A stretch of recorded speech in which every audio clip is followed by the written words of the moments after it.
I mean, I first heard about Bitcoin back in like 2010 or so, and I was never one of those people that was like adversarial toward it. I was never like, oh, that's stupid, but I was kind of like, what's the chance that works? Or that sounds neat. I should probably put more time into it, and then I never get around to it, right? So it's kind of like neutral toward it, or like I'm rooting for those guys, but what are the chances that this is the money that finally, is this Hayekian money? And but when you watch it go through like 3 cycles of, it has a big adoption cycle, it goes down 75% or more, it recovers, goes up to another big cycle, goes down over, kind of every cycle. I would go and like look at the ecosystem and see the UX was getting better.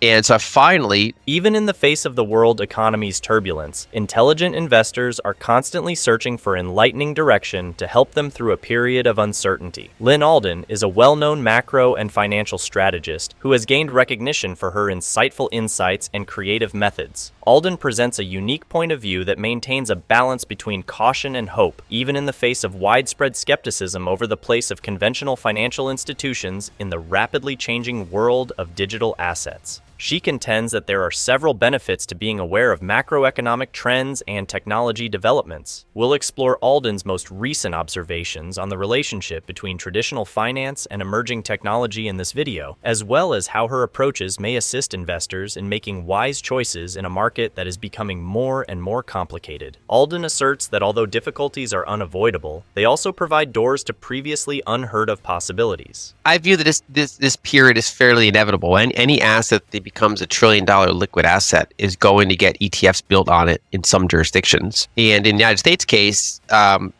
we have some degree of separation of powers. And so even though the SEC didn't particularly want this, they lost in court. And so people want this. And so now more people can access it.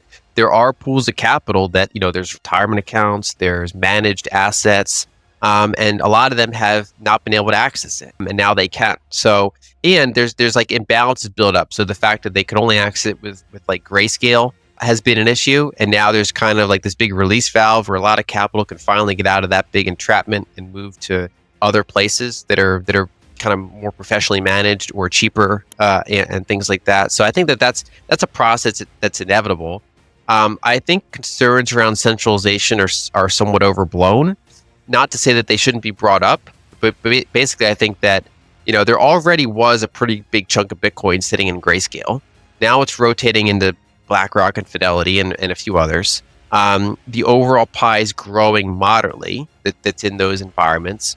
A lot of people in those environments, they prefer that. Whereas I think it's important to say make self-custody reasonably easy for people to make sure people understand the risks. But I think, again, it's just people have more optionality now. There are a lot of people that wanted to have Bitcoin in their 401k and couldn't. Now they have more options, or, they have assets with an RIA, and he or she is just unable or unwilling to put some of that money into Bitcoin. Now they can. And so I think that's inevitable. Even if it's not good or bad, it's just inevitable, right? So it's not like, I see people saying, oh, Bitcoin deviated from its mission because ETFs exist for it now. Well, it's like, well, Bitcoin didn't make the ETFs. The fiat system made ETFs for Bitcoin. And that's basically the fiat system upgraded its APIs to plug Bitcoin in this method. ETFs are basically an API into different asset classes. They decided to plug into Bitcoin now. And, you watch out for big centralized honeypots, whether it's ETFs, whether it's Binance, whenever a lot of Bitcoin are in one big custodian, that is a risk. So right now, a lot of them are in Coinbase. I consider that not ideal. So I think people should be cautious about that. If you're going to hold ETFs, you probably should diversify across custodians. But I also think that, it's good to take self-custody. And so, we'll see where that shakeouts over time. But I think that that's just an inevitable stage that Bitcoin was always going to go through if it was ever going to get as big as it has now. Is there a risk that like more mainstream and more, stupid money being thrown at it, starts chipping away from its core principles? I mean, not only I'm thinking not only of the ETFs, but also, stupid JPEGs and stuff. I mean, I think there's a risk, but I view it as overblown because I view Bitcoin as well designed as is. It has a block size limit for a reason. And, I think that basically the market forces will play out. I think basically, if you view what Bitcoin is the most immutable and decentralized database we've ever made as humanity.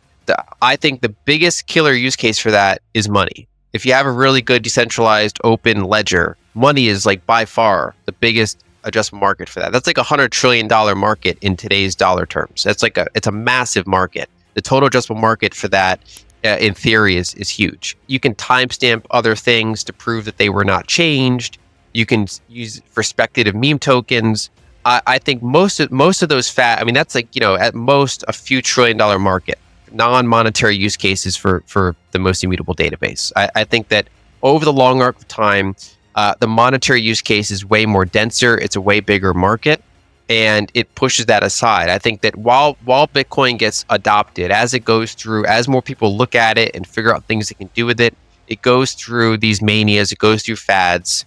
I think they burn themselves out over time. For hundreds of institutional investors who were previously unable to invest in cryptocurrencies, Bitcoin ETFs have created new options. The values of Bitcoin are already starting to be greatly impacted by this change. An SEC filing indicates that around 3% of Millennium Management's $64 billion fund is devoted to holdings in Bitcoin ETFs, which include investments in Bitwise, Fidelity, BlackRock, ARK, and Grayscale products. The company now owns $800 million in Fidelity's FBTC and approximately $844 million in shares of BlackRock ETFs. Almost all institutional types, including hedge funds, investment advisors, pension funds, insurance companies, and family offices, are now participating, according to a follow-up tweet from Eric Balchunas. Although analysts had anticipated this increase in institutional interest since last year, the real growth has exceeded projections. Now let's go back to Lyn Alden's interview, where she goes into further detail on the durability and enduring strength of Bitcoin.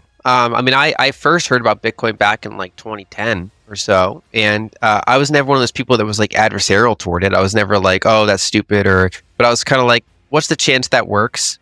Or that sounds neat. I should probably put more time into it, and then I never get around to it, right? So it's kind of like neutral toward it, where like I'm rooting for those guys, but what are the chances that this is the money that finally, is Hayekian money? And but when you watch it go through like 3 cycles of, it has a big adoption cycle, it goes down 75% or more, it recovers, goes up to another big cycle, goes down. Over, kind of every cycle, I would go and like look at the ecosystem and see the UX was getting better. And so I finally was like, okay, I have to put the time in to understand this. And so I did that back in 2017. And then I watched the block size war play out. And all of that was very informative. Basically, it kind of showed things in practice. Who controls the network? How immutable are the rules of the network? How do network effects work in this industry? Is the ultimately, Bitcoin is control logic. It's a system. Is the system stable? And when you see it operate through multiple environments, the answer is yes.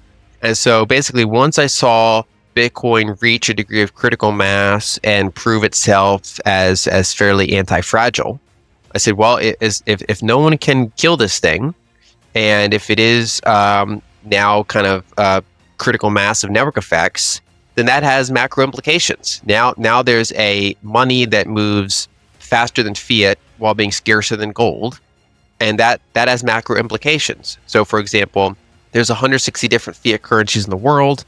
All of them are local monopolies of their own jurisdiction, and they control that monopoly in a handful of ways. One is they tax everything other than their own currency in their jurisdiction.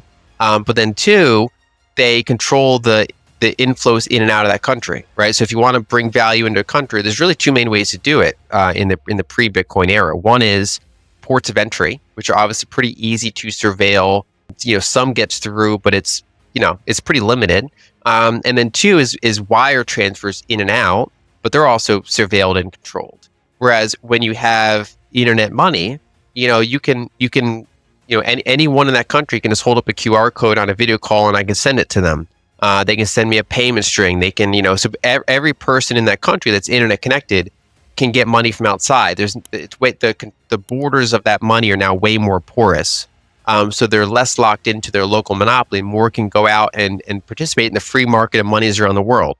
So if they want, and the same thing applies to some extent with stablecoin, which is that they can say, well, instead of Egyptian pounds, I want US stablecoins to hold for the next 3 months. And they're centralized, but it's a market of money now. So they're saying, well, instead of my local currency, I want something that's reasonably stable that I want to hold. And so, they'll get stable coins. If they want something longer term, they'll get Bitcoin. And that has macro implications. That breaks apart all those borders. And then when you look at macro, size matters, liquidity matters. Just because something exists, if it's not being understood at scale, then it doesn't really matter yet. And so in the first 10 years of Bitcoin's history, it wasn't really at a size that really impacted macro. Whereas in the past 5 years or so, it finally got big enough where it's starting to have an impact. Similar for stablecoins, like these things matter on some sort of macro flow scale now. And so they can now change how currencies operate, because now, for example, various currencies are under more pressure, which I think is good because their people have more options to escape those currencies, and they can hold whatever currency they want. I think Bitcoin's the best one, but if they want to hold dollar stablecoins or gold-backed stablecoins or whatever, they have various kind of choice now. And the fact that all those financial borders are super porous allows market forces to exist on money in a way that it's been stopped from doing for the past many decades because of these kind of enforceable local monopolies. During the conversation, Lyn Alden relates how she was first skeptical of Bitcoin back in 2010. Though she wasn't envious, she questioned its sustainability in the face of ups and downs in adoption. She didn't go further until 2017 after seeing Bitcoin overcome obstacles like the block size controversy and continue to develop. Alden noted the tenacity of Bitcoin, pointing out that it functions decentralized from conventional financial regulations, allowing it to be available anywhere and impervious to censorship. Alden highlights that she became convinced of Bitcoin's macroeconomic relevance by its critical mass and anti-fragility. Bitcoin allows for borderless transactions, challenging national financial borders and giving people unprecedented financial sovereignty, in contrast to fiat currencies governed by regional monopolies. Despite being controlled, she comes to the conclusion that Bitcoin has had a significant influence on macroeconomic flows recently, sparking changes in the global financial system. It's not only about existence, it's also about becoming widely accepted and used, impacting the way financial institutions and currencies function around the world. Alden thinks that by providing a variety of financial options outside of national currencies, improving market dynamics, and upending established financial monopolies, this movement empowers people. Remember to like and subscribe for more content like this. Until next time, happy investing.